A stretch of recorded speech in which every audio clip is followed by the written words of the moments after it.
There we go. So Genesis chapter 27. So we're on Sunday mornings. We're studying Old Testament characters, and we're just going to study Jacob because he's right here next to Abraham. But not. It depends on how far we get this week. But it might be next week, or it might be the week after that that we're going to go look at Samson from the book of Judges. And so, really, this is just supposed to serve as not really. If we did a verse-by-verse study of every Old Testament character, then we might as well just go Genesis through Malachi, right? And so what we're going to do in this class is try to just get a basic overview of Jacob's life and start in Genesis 27, because this is really where Jacob's story sort of kicks off, with Jacob's deception, tricking his father into thinking that he was Esau so that he could receive the inheritance. Now this is why Jacob is a key character in the biblical story. See, it could have been Esau that would have been the main character. Instead of saying the promises that were given to our fathers, Abraham, Isaac, and Jacob, we could be saying the promises that were given to the fathers, Abraham, Isaac, and Esau. But this situation takes place in Genesis 27 that alters that potential course of history. And so this is what makes Jacob a significant character in the New Testament, or in the Old Testament and in the New Testament alike. So the three things that we're going to look at from Jacob's life are Jacob's deception, Jacob's ladder, and then Jacob's wrestling match that we read about later on in his life, whenever he's given the name Israel. Because these are three sort of defining moments in the time of Jacob's life, because they all have to deal with the promises that were given to Abraham. How these promises are restated or are given to Jacob for the first time in these three accounts of Jacob's deception, Jacob's ladder, and then finally we'll look at the wrestling match between Jacob and God, or Jacob and the angel, from Genesis chapter 32 is where I believe that is. Another interesting fact about Jacob is that Jacob is the first person in the Bible to use the term last days. He's the very first one to use that phrase that we're so familiar with, the last days. And he uses that phrase in Genesis chapter 49, I believe is where it is, and verse 1. He tells his sons in Genesis chapter 49, assemble yourselves that I may tell you what will befall you in the last days. And so Jacob was the first one to use this phrase, last days. Now, he wasn't the first one to use the concept. The concept exists way back there in Genesis 3, when you read about the serpent and Eve, and then God telling the serpent, behold, she's going to bring forth a son. He's going to bruise your head. You're going to bruise his heel. And we understand this to be a reference to Jesus and what he did through the cross. And so, although Jacob is the first one to use that term, it's not the first time that theme of the last days is mentioned in Scripture, because it would be within the last days that Jesus would come to destroy Satan and to bring about this new covenant of life and peace and restore what was lost in the Garden of Eden. And so in Genesis 27, though, we have Jacob's story, and we're all familiar with this particular account of Jacob deceiving his father, and this is going to serve more of a sort of a springboard to get us into these later two accounts in Jacob's life, in Genesis 28 and Genesis 32. So let's start here in Genesis 27, beginning in verse 1. The scripture says, now it came about when Isaac was old, and his eyes were too dim to see, that he called his older son Esau and said to him, my son. And he said to him, here I am. Interestingly enough, this phrase, here I am, is the same phrase that Abraham used quite often. I remember Abraham in the story of the offering of Isaac. He said, here I am to God, then he said, here I am to his son, and then he said, here I am again later in the story. And Esau follows that same sort of pattern, which this was just a typical way to respond to an authority figure or to someone that you respect. When they ask for you, when someone calls for you, you say, here I am. In fact, you'll recall in the book of Isaiah and chapter 6, you have there the picture of the throne room of God. And they're trying to figure out, in the vision that Isaiah sees, they're trying to figure out, who are we going to send to warn Israel, to preach to Israel? And he says, "Here I am, send me." And so it's sort of the same sort of phrase. And so Genesis 27, Esau comes to his father and he says, "Here I am." Isaac said, "Behold, I am old, and I do not know the day of my death. Now then, please take your gear, your quiver, and your bow, and go out to the field and hunt game for me, and prepare a savory dish for me, such as I love, and bring it to me, that I may eat, so that my soul may bless you before I die."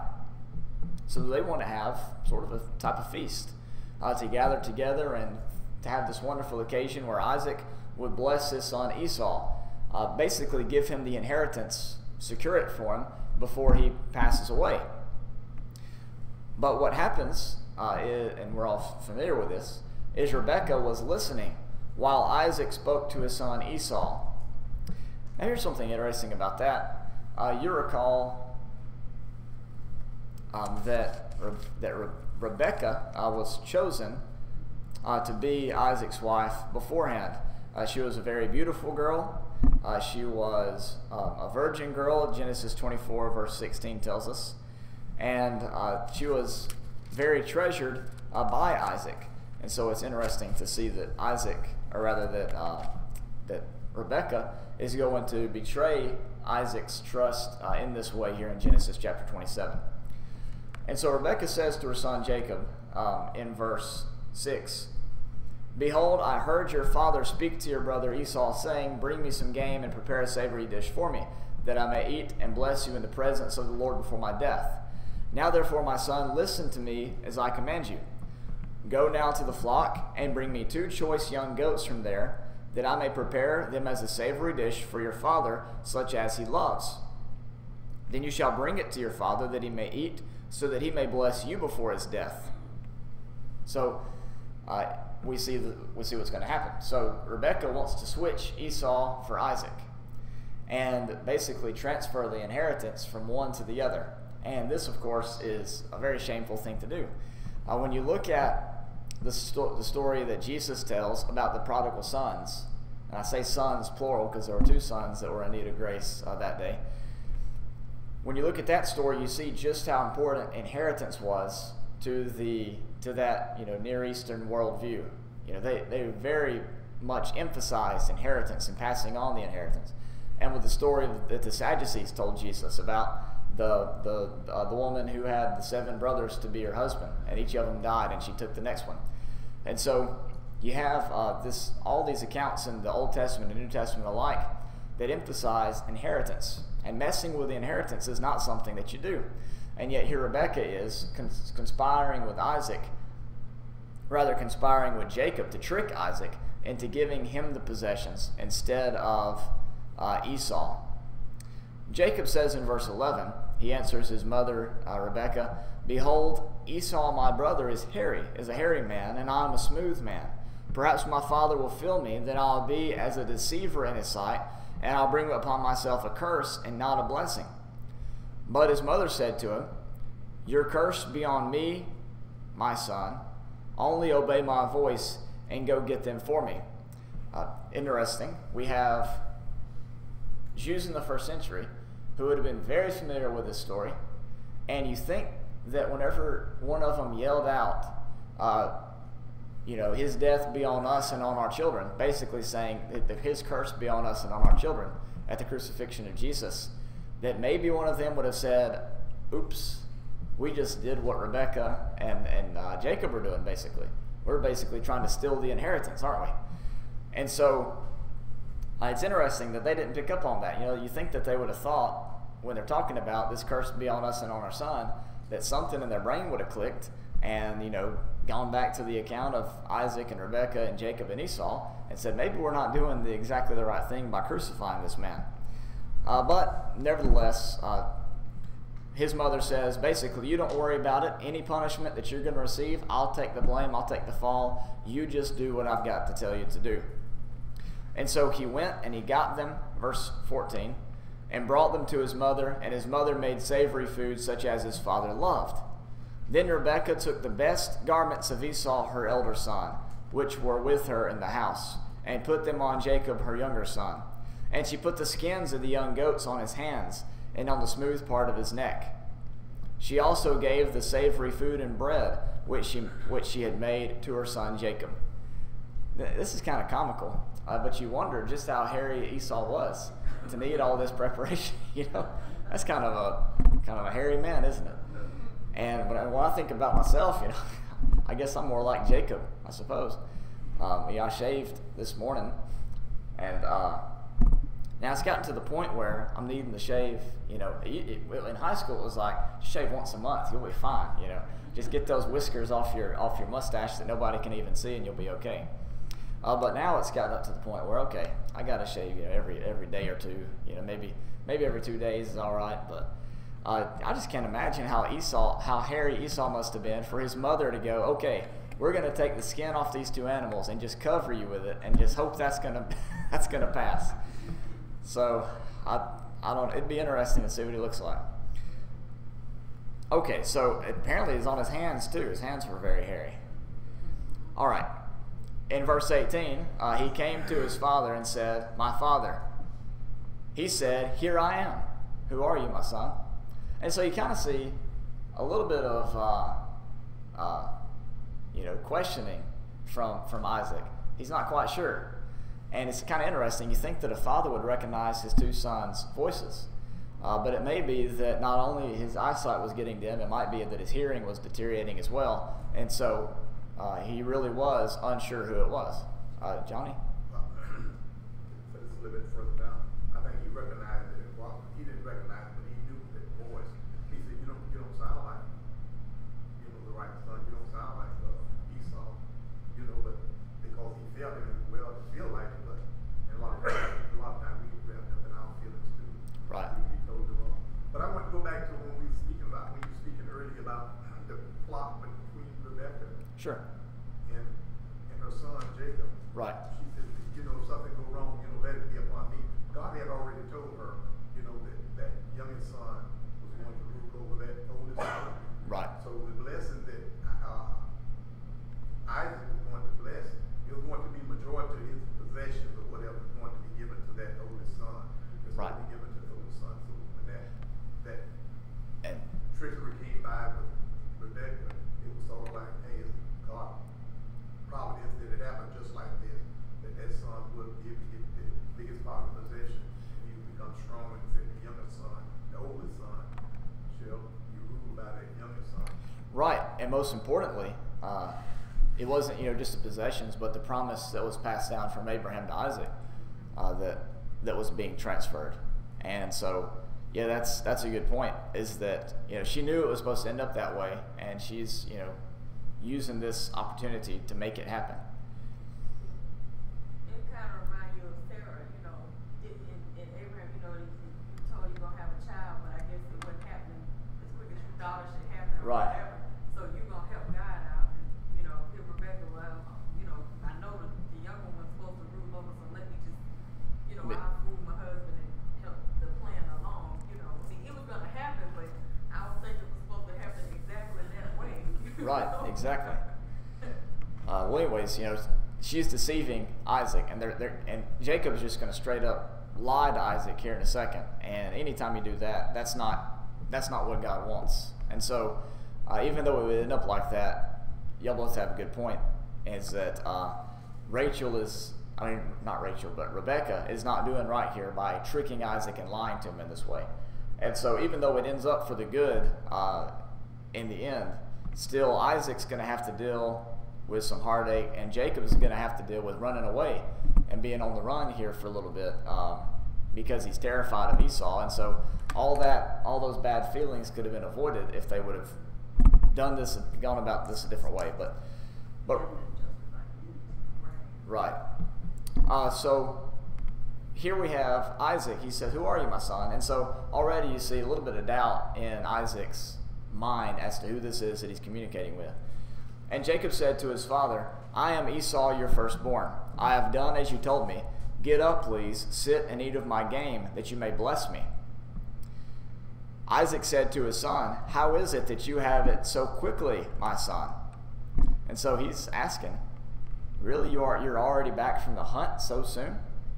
And notice what Jacob says, because the Lord your God caused it to happen to me. He is just lying right to Isaac's face about what has occurred here. He's lying about who he is already. He's lying about how he got this meal. He's saying the Lord blessed me with this. You know, he gave me a quick hunt, basically, so that I could, receive this blessing. So Isaac said to Jacob in verse 21, still unsure, says, please come close, that I may feel you, my son, whether you are really my son Esau or not. So Jacob came close to Isaac his father, and he felt him and said, the voice is the voice of Jacob, but the hands are the hands of Esau. He did not recognize him, because his hands were hairy like his brother Esau's, so he blessed him. And he said, are you really my son Esau? And he said, I am. So again, another lie. And Jake, you think Isaac would call for somebody, a servant or, Rebecca or somebody, and say, okay, who is this in front of me? Because I'm getting mixed signals here. Right.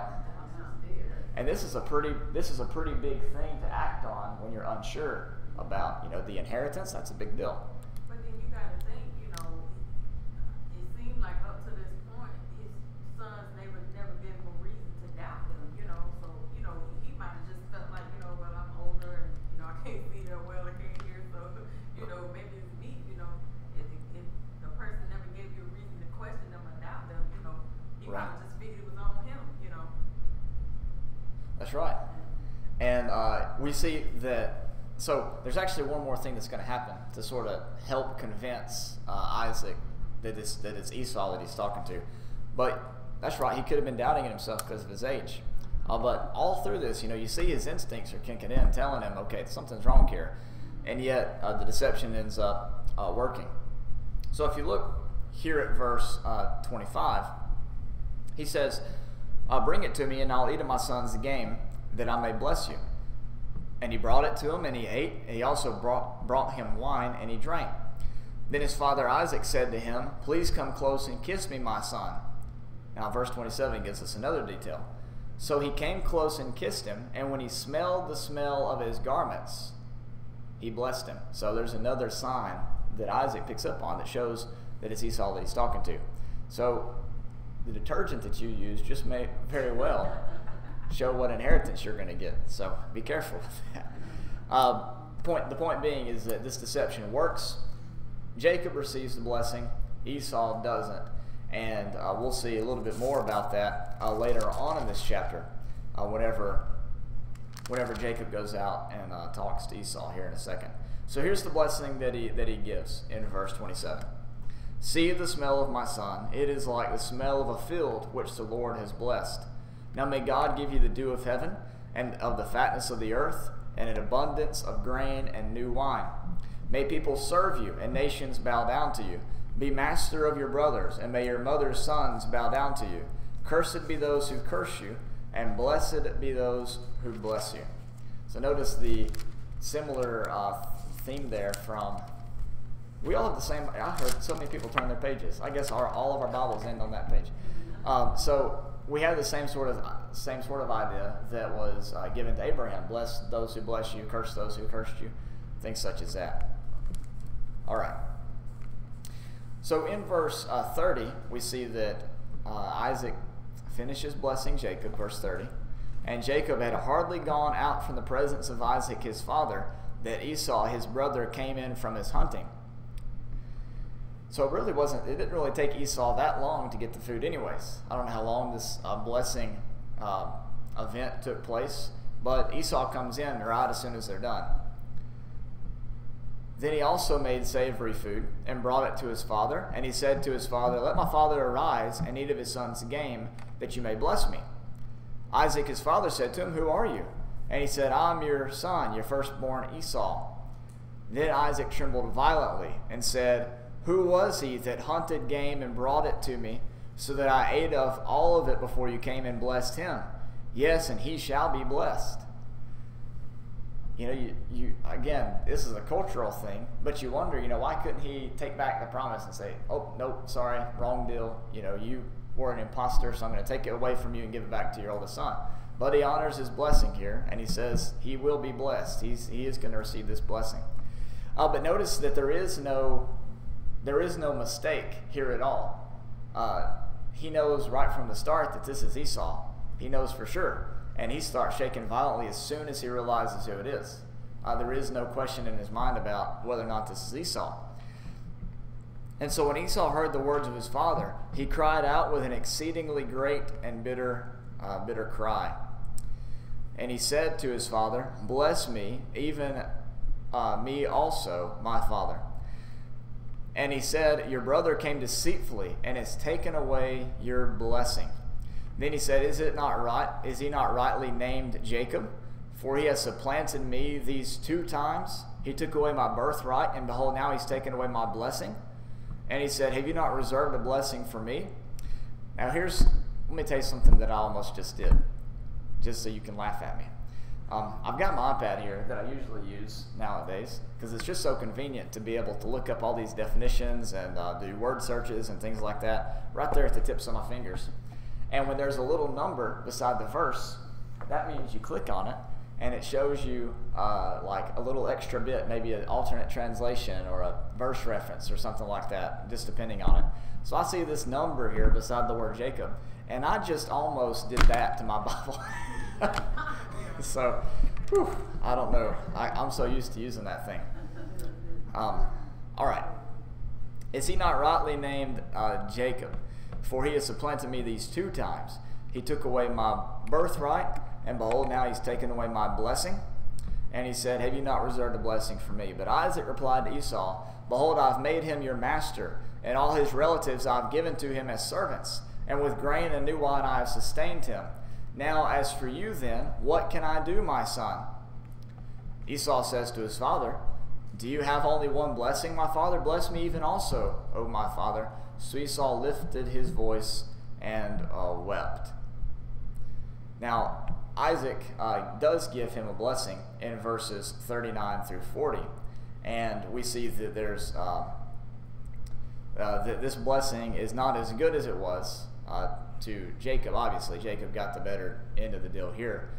But notice verse 41. Because of all this, this is really the main point here. This is what we're trying to take from it. Esau bore a grudge against Jacob because of the blessing with which his father had blessed him. And Esau said to himself, the days of my mourning for my father are near. Then I will kill my brother Jacob. So Esau is upset to the point where he's ready to kill to get what he sees to be his rightful inheritance. And Rebekah, later on here in Genesis 27, in order to save her son's life, she says in verse 43, now therefore, my son, obey my voice, arise, flee to Haran, to my brother Laban. So she wants him to get out of the country, go back to Haran, which is where they came out of originally, and go and to stay with Laban for a few days until his brother's fury subsides. Now, in order to get this accomplished, in order to get Isaac's blessing for this thing, Rebekah says to Isaac in verse 46, I am tired of living because of the daughters of Heth. If Jacob takes a wife from the daughters of Heth like these, from the daughters of the land, what good will my life be to me now? So she says, he just cannot marry anybody around here. You have to send him away. And so she knew where he would send him. And so it ends up that Isaac is going to send his son Jacob to Laban's house to receive a wife from there. And so Rachel, she's just orchestrated all of this and really taken advantage of her husband Isaac. But this is where we get to the part where really want to focus in on for the next few minutes, and that's Jacob's dream in Genesis chapter 28. All this just sort of sets up the dream that we're going to study in the next few passages. So in Verses 1 through 9 in the next passage. Something Esau does is pretty petty here. In verse 6, notice what he says. Now Esau saw that Isaac had blessed Jacob and sent him away to Paddan to take himself a wife from there, that when he blessed him, he charged him, saying, "You shall not take a wife from the daughters of Canaan." And that Jacob had obeyed his father and his mother, and had gone to Paddan. So Esau saw that the daughters of Canaan displeased his father Isaac, and Esau went to Ishmael, married, besides the wife that he had, Mahalath, the daughter of Ishmael, Abraham's son, the sister of Nebaioth. So he sees that, okay, if Jacob were to marry one of these Canaanite women, that'd really make my dad mad, really make my mom upset. So he says, you know what I'm going to do? I've already got some wives. I'm just going to go get me another. And he went out and married one of these daughters in order to try to displease Isaac. And he actually marries, you notice, a daughter of Ishmael, which would have been Isaac, which would have been sort of an extra jab, right? Because this was Isaac's sort of contender, for the inheritance back in the day. So here we go, verse 10 of Genesis chapter 28. Jacob departed from Beersheba and went toward Haran. He came to a certain place, the scripture says in verse 11. He came to a certain place and spent the night there, because the sun had set, and he took one of the stones of the place and put it under his head and lay down in that place. Notice the emphasis on the place. You have place mentioned, 3 or 4 times here in just one verse? He had a dream, and behold, a ladder was set on the earth, with its top reaching to heaven, and behold, the angels of God were ascending and descending on it. So this is interesting. Notice the angels are ascending and descending. So it's not that the angels were only in heaven, looking down, but apparently the angels were right here on the earth doing something, going up, coming back down. And of course, the word angels we know is the equivalent to our English word messenger. And so these are messengers that are communicating something to man in some cases, and in some cases communicating things from man to God. And so you have reports going on, these angels going up and going down this ladder. And behold, the Lord stood above it in verse 13 and said, I am the Lord, the God of your father, Abraham, and the God of Isaac. The land on which you lie, I will give it to you and to your descendants. Your descendants will also be like the dust of the earth, and you will spread out to the west and to the east and to the north and to the south. And in you and in your descendants shall all the families of the earth be blessed. So here you have the original promise that was given to Abraham restated to Jacob in this dream that he's having about these angels that are going up and down this ladder. He says in verse 15, Behold, I am with you, and will keep you wherever you go, and will bring you back to this land, for I will not leave you until I have done what I've promised you. Okay, let's see. Let me sort of show you what's going to happen next couple of weeks. So we have miracles from John. And then that should put us over to whenever Dell and Anita get back. And I'm going to do the lesson on the priesthood. That's only going to be one lesson, maybe 2. And then we're going to do this story right here, Jacob's ladder. And I'm going to give a couple lessons on this because of this verse that we're about to read right now. So, in verse 16, Jacob awoke from his sleep and said, Surely the Lord is in this place, and I did not know it. Okay, what does this verse mean to you? Surely the Lord is in this place, and I did not know it. How do you take this verse to mean? I think he thought maybe God had abandoned him because of what happened. Oh, that's an interesting thought. And so, so the idea then here would be, That's not it. no. I wasn't saying that. No, I thought that was interesting. I didn't thought about it that way before. So you're saying that he thought that the Lord abandoned him, possibly because of his deception. And now he's realizing, okay, so he still is with me. So that's interesting. I hadn't thought about that angle before. I might have to add that to my list. I got a list of different, that I'm working on of different lessons you can take from that, and that's an interesting one. All right, anybody else? So it's him coming to realize the omnipresence of God. Okay. So there's another interesting one. So he's away from his father's house, and now he's realized God is even here, even when I'm away. Okay, so that's pretty good too. There's not a wrong. By the way, there's not a wrong answer. So any answer that you give is okay in this particular case. So what else? What's some other ideas you can get from this? Here's what I thought about. Maybe he's saying, well, if I knew God was in this place, I wouldn't have gone to sleep to begin with. Maybe he would have built an altar, tried to worship, but maybe he feels like, man, probably shouldn't have slept here on this holy ground. I don't know. It's just interesting to see why he would say what he said here. One thing I think of, and this is more of a secondary application, how many times in your life have you gotten through something and you didn't say this exactly, but you said, wow, God was here all the time and I didn't even know it. So there's something else that you can think about. A sort of a secondary application you can take from this passage.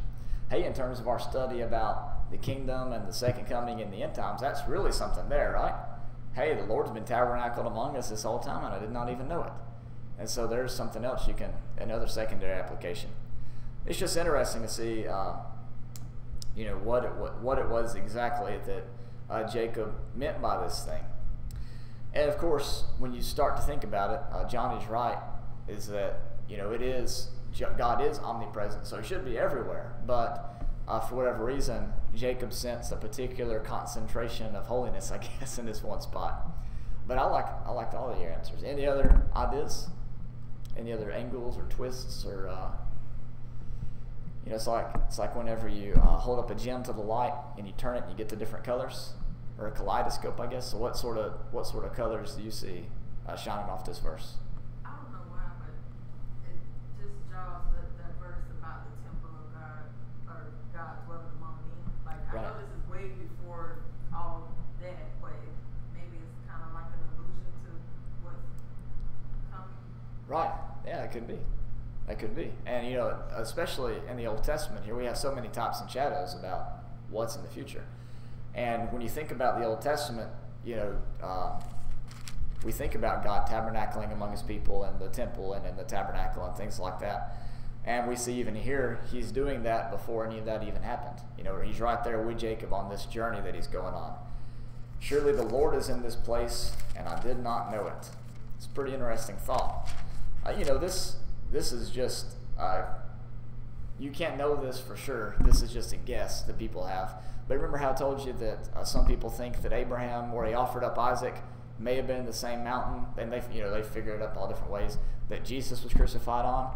Well, some people think that this place was around about the same area that took place as well. And so, you don't really know that, but that's what people think sometimes, is that this might have been that same location. Again, there's not really any way to tell unless you drew a line from Beersheba to Haran and said, okay, let's go along this route and see what's happening. So there's just an idea. Look at verse 17. He was afraid and said, how awesome is this place? There is none other than the house of God, and this is the gate of heaven. Really interesting, his idea about that place. And so, hey, if that was the place where Abraham offered up Isaac and where Jesus was crucified, the cross being the spot, the gate to heaven, sort of, the thing that divides, or that tears down the wall that divides, man and God, that is sin, that'd be pretty appropriate. But again, that's just, there's no way you can know that for sure. But the point is that here he is just overwhelmed with this sense of the presence of God. And, the truth is, as we've already mentioned, is that God is everywhere. He's omnipresent. And so this just illustrates that sometimes we have a better sense for the presence of God than in other times in our life. But we need to live in such a way that we're always aware and always understand what Jacob understands here in Genesis 28 and verse 17, that I guess every ground that we stand on is holy. because God's always with us, and we as the body of Christ are His temple, and so I guess you could say that we're always walking on holy ground, so to speak, in that sense. And so, whatever the reason, whatever the meaning behind this, it's just a really interesting statement in the Old Testament. Surely the Lord is in this place, and I did not know it. And that really just describes how we can find God even in times of turmoil and stress and doubt. He's right there, always with us, always present. And it just is up to us to come into a realization of His presence. So that's that. That's Jacob's ladder in Genesis 28. Anybody have any other comments on that account there?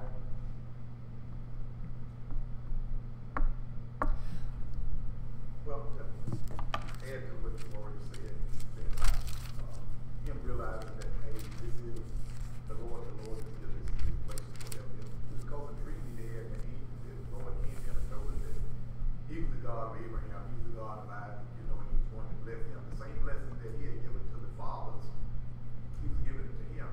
So, evidently, the fathers back then, things were passed down from one generation to the next. So I'm quite sure he probably heard of God and the blessing that God had told that He had given to Abraham. It was been passed down. Isaac probably told him the same thing.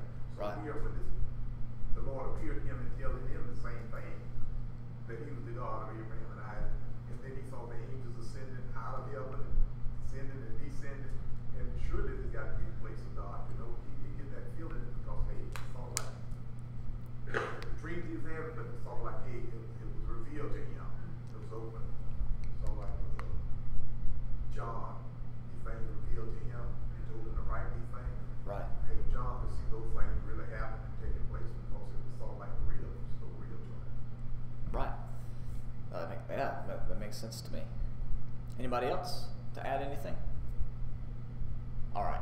Well, think about that passage, because in, I don't know, 8, 9, 10 weeks or something, we'll be on it. I think what I try to do is set up, all the sermons I'm going to preach for the next couple weeks, and sometimes I switch it out and do something that's more pressing if I find something that I want to talk about, or see something that one of y'all need me to talk about, or something like that.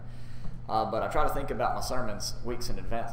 That way, as I'm studying, and I can sort of pile things into that little file folder in my mind. That way, when we get to that day, I've got a whole bunch of information to pull from. So that's one of the things I'm thinking about doing is Genesis chapter 28, and look at that phrase and look at different ways to look at it and how we can apply it to our life. Okay, let's skip over a little bit to Genesis 29, and I'll just, Jimmy. Is there anything significant about verse 22? And my translation may be different. It says, "And this stone that I have set up as a pillar will be God's house, and all that you give me, I will give you a tenth." Okay, let me read up here beginning in My verse. translation not correct on that. That's almost word for word what mine is. Notice he says, "This is none other than the house of God, and this is the gate of heaven." And so what he's doing, setting up this stone, this pillar, is marking what he sees to be God's house, the gate into the abode of God. So that's what it has to do with. I get it now. Okay. Yeah, that's the exact translation, almost word for word what you had. So let me tell you, in Genesis 29, we're going to stop here. We're going to go through Genesis 29 for a second, and then stop here for a moment and come back to chapter 32 next Sunday. So Genesis 20. Oh, Before you get away from that, Oh, okay. the verse that Jimmy read, right. and we noticed that Jacob said that all that God blessed him with, he was going to return a tenth of that back unto him. He was going to give that. All the way back from Abraham. Abraham started giving a tenth. It was something that the children of God knew that God wanted was respected of him, because Abraham, when he had went out and took the spoil, when he got Isaac, Lot's stuff back, Right. he came and gave a tenth of it to the children that he gave a tenth of it to him. And when God set the law into motion for the children of Israel, he required a tenth of it. Everything that he blessed them with, they were supposed to return a tenth back unto him. And God always was expecting us to be able to return something starts way back there. And it's interesting that, they gave a tenth of everything. Well, they didn't start giving a tenth of everything, but the Pharisees, they're the ones that really started that tradition of giving a tenth of literally, everything that they had. It was just, I understand exactly what you're saying, but a lot of times I hear people saying that, well, the children of Israel gave more than a tenth, because they gave a tenth of their flock, they gave a tenth of their earnings, they gave a tenth of whatever it is. But if you count that up, that's 30%. But if you count it up, hey, we're talking about now, 300% is still not the 10%. Right. That's right. That's right. Oh, all right. So that is interesting that he does the tithing here, just like Abraham did with Melchizedek, way back in the day. Okay, Genesis 29. Just real quick, we have this wonderful little story about Rachel and Jacob, and Jacob, he just falls in love with Rachel immediately in verse 4 and following. And so what we have in verse 6 is him asking, he says, is it well with him, talking about Laban? And they said, it is well. And here is Rachel, his daughter, coming with the sheep. He said, behold, it is still high day. It is not time for the livestock to be gathered. Water the sheep and go and pasture them. But they said, we cannot until all the flocks are gathered. And they rolled a stone from the mouth of the well when we water the sheep. So, while he was still speaking with them, Rachel came with his father's sheep, for she was a shepherdess. There we go. When Jacob saw Rachel, the daughter of Laban, his mother's brother, and the sheep of Laban, his mother's brother, Jacob went up and rolled the stone from the mouth of the well and watered the flock of Laban, his mother's brother. Then Jacob kissed Rachel, lifted his voice, and wept. And as you move on through this text, you read about these initial interactions between Jacob and Rachel, but then Jacob wanting to ask Laban for Rachel's hand in marriage. Now, we don't have time to read all this. We got to stop here in a second. But do you remember how much Jacob had to work for Rachel? 7 years, right? And what was interesting about that is that Laban didn't have one daughter. He had two daughters, at least. He had Leah and Rachel. Rachel was beautiful, but the scripture says Leah's eyes were weak. In other words, she wasn't as pleasant to look on as Rachel was. And so Jacob served 7 years for Rachel. Look at verse 20. So Jacob served 7 years for Rachel, and they seemed to him but a few days because of his love for her. I had a great idea. I just want to share this with you. That's a beautiful thought. Really good to put on a Valentine's card if you need any ideas. But let's take my history back. Almost 6 years ago, I had this great idea. I said, okay, there's this pretty girl, and I'm going to go up and visit her for the day, and we're going to have a Bible study, and I'm going to take her to this passage. And when I get to this verse, in verse 20, I'm going to say, see there? Even though we live 2 hours away, it's not that big of a deal because we really like each other, you see. And that was a really good idea I had, and my day spent with Laura ended up being so kind of hectic and busy. We were going to visit family and friends and things like that. We didn't get to have that study. And so at the end of the day, I was having to go home, and I said, nope, come in here real quick. We got to read this passage. But that was something that I read and concocted all those years ago. And I guess it worked. It worked somehow. So there you go. But I thought I'd share some history behind Jacob and Rachel's story in my own life. So that was funny. Next week, we're going to look at Jacob, his sort of wrestling match in chapter 32. Not too long, and we can move on to his encounters with Esau in the later chapters, and that'll be that. We'll go ahead and take a break for now and then start back in a few more minutes.